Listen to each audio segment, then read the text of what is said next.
Hey everybody, welcome back to my channel. So today we're going to be talking about stop losses and taking profits when you're scalping in Bybit. So let's get into it. Okay, so here we are inside of Bybit, and so let's do a quick tour of your order page so we can know where everything is and how I set everything up. So currently trading Bitcoin.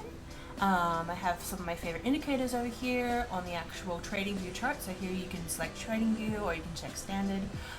I prefer the trading view, it has more options. And then over on this side where we're going to place our orders. So in general, when you're scalping, it's faster to use the market orders like we were saying.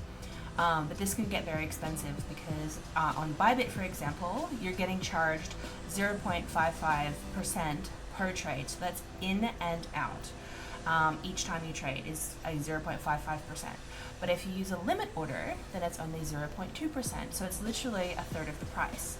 So this is why we want to try and use as much as possible the limit order, or otherwise they're known as maker and taker. So this is your order book here. So this is all the orders that are coming through. So you are either a maker, so you are making the order book and your orders are limit orders inside of the order book, or you are a taker, which means that you are a market player. You're just going to take whatever price is right at that exact moment. And so that way you're actually getting rewarded for making the market, and that is why the fees are cheaper. So for example, over here, I have it set up a certain way. So I choose limit, and then I also choose by order value. You can also choose by quantity. So say if you wanted to trade like 1 BTC per trade, you could choose that. I do order by value. And what I do is I use 5% as my base. So for right now, my account is a $25,000 account, so it's about $50,000. So I just use 25,000, and that is a 5%. And then I'll use a 5% stop on top of that as well. You can set that up here if you want to. So you can go, so say right now I'm looking like I'm probably gonna try and bounce off the bottom of this channel. I'm gonna go long. So what I'm going to do is I'm going to do 5% here, confirm, and then what I'm going to do is to get my limit order, you can either select a price, so say if I wanted to come at the bottom of this box or 50% of this box, which is a fair value gap at 66,838. So I'm going to go 66,838, and I'm going to buy along. And so if it hits that point, which is also the 200, it will take that order and automatically bounce out of that. So that is the first option of how to place a trade if you are very close within that and you think it's going to hit a certain point. But so say it misses and it bounces and you want to kind of chase that order, there is another way. So we'll show you that too. Okay, so it's a few minutes later, and now it's like, oh no, it looks like it's bouncing. It's not gonna hit my limit order, so what are we gonna do? If it's moving really fast, sometimes you have no option to take a market order if you really think that move is gonna move really fast. But there is another option if it's kind of moving a little bit slowly like this, and in general the market moves up and down. So what we're gonna do is I've got my 25,000, and because we're going to be buying, on the order book, I usually select like the third down, which is close, but not too close, and then I'll buy. And so what that's gonna happen there is that because it's quite close, you're gonna have like a good chance that it's gonna come down a little bit before it goes up. The other option is if it keeps moving up like this and it doesn't catch your move, you can actually come in, and I think it's gonna get me. It's gonna get me. Yay, so it's just got me right then. Because your limit order is on the board, you can actually move that limit order up a little bit, and then you can eventually catch it. The good thing about Bybit is that it will generally warn you if it's going to trigger a market order, so you can choose to not select that price. But right now we're in the trade, and because I refreshed, it lost my stop loss, but we have a couple of minutes to make sure you put your stop loss on. And so what you're going to do is come in here and put 5%.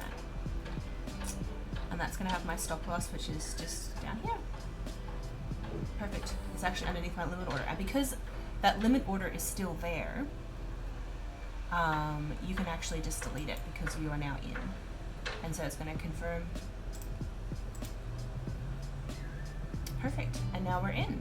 So it's actually just underneath my support line down here, which is probably good, and it could come down here again and bounce off my original price and then continue up. But that is how I scalp for getting in, and let's show you how to take profits.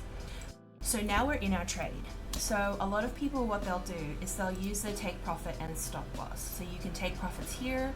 You can even now do partial positions on Bybit, which is really awesome.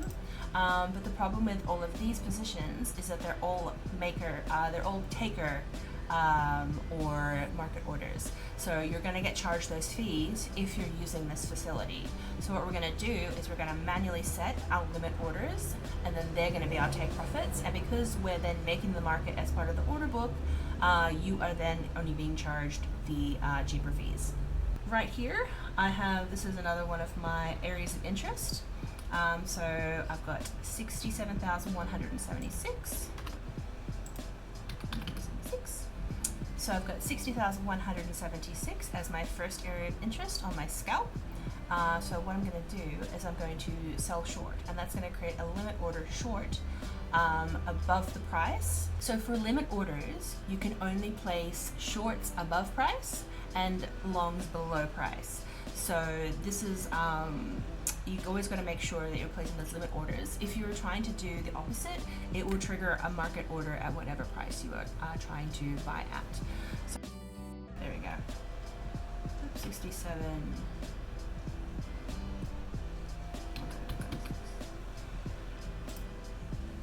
Cool. So here we go. We've got my limit order in my area of interest, and that's going to be my first take profit. And so you just continue to do that at all your take profit areas, and that will show you, and that will be the cheaper way to do your take profits as opposed to using the take profit functionality. As much as we like to use limit orders for taking profits, you definitely always want to have a hard stop loss. So always use a proper stop loss, which is a market stop loss, because you never want to use a stop loss as a limit because it might not trigger at the correct price. So always, always, always use your final stop loss, your protection stop loss, as a market order.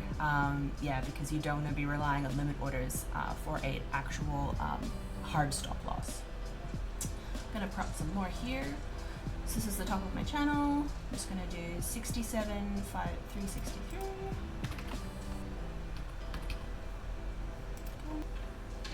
Oh wait, I'm gonna adjust these. So I should have adjusted these. So what I'm gonna do is they should have been 12 and a half and 12 and a half. So let me adjust these now. So what we're going to do is we're going to go down to current orders, and what you'll see is that you have these two limit orders here. So what I've actually done is I'll select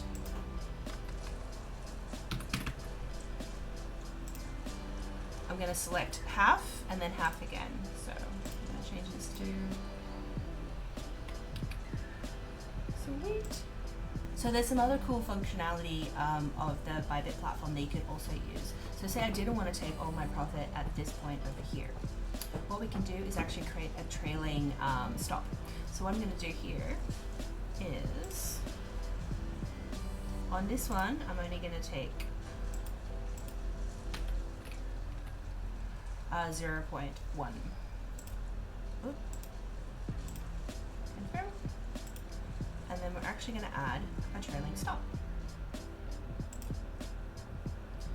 So you can do it by distance, or you can do it basically by rate. So I'm going to do it as a percentage. And what I'm going to do is like 0.5. Let's do that. So what we've got now is I've got my first take profit, my second take profit, and then I'm going to leave a runner, and the runner is going to be have a trailing stop loss behind it. So what we can do here, you can see it here.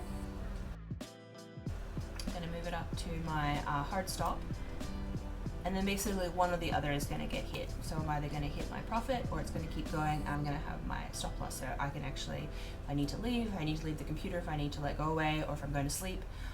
You've got your hard stop, you've got a profit runner, and you've got a trailing stop.